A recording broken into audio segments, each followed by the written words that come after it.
fail in approaching the masses in a clear way and strategy of how to combat terrorism? Was this the mistake she made? She made many mistakes in the campaign. I mean, as you saw in your report, she was presenting herself as strong leadership, strong and stable leadership, but she didn't come out as a strong leader during the campaign.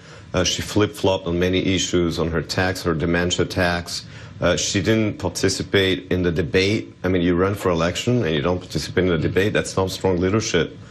So she reacted to the terrorist attacks with very strong words, but she did not come through as a strong leader when that was the message she was trying to convey to the voters. She came out as a flip-flopper, as somebody who was trying to avoid debate, and I think this cost her dearly in the election. Did Jeremy Corbyn, though, do a better job when it comes to approaching security? Jeremy Corbyn actually ran a very smart campaign because, you know, she called a snap election because she had the dream opposition, Jeremy Corbyn.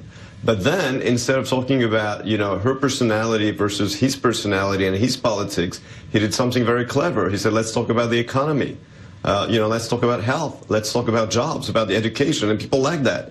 And then they started saying, well, actually, he's not that bad. You know, he has good ideas. I mean, people from the left in Britain. And, you know, he didn't talk about his past as sympathizer for terrorists or, you know, his radical ideas. You know, he put this on the side and he only talked about, you know, very down-to-earth topics which voters care about in Britain. And then a lot of voters, you know, some of them would say, I'll never vote for Jeremy Corbyn. Some to say, actually, I like what he's saying. He also came out as a very good debater, by the way, in the debate, a very reasonable and a good debater.